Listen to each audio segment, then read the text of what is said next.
Welcome back to another technical deep dive here in the debug zone.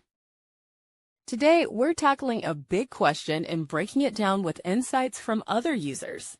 Hopefully, this clears up some misconceptions and helps you get the answer you need.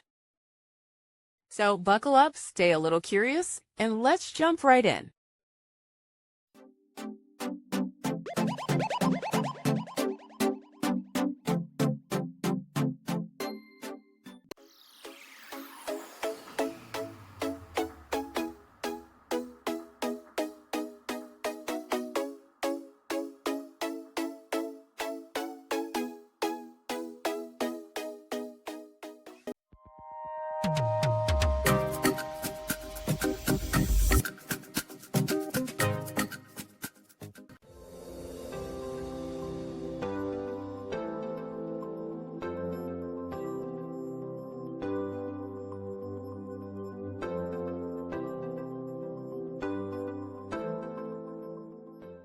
And that's a wrap.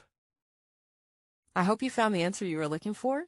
If you did, take a second to hit that subscribe button. It really helps out. And let me know in the comments which solution worked best for you.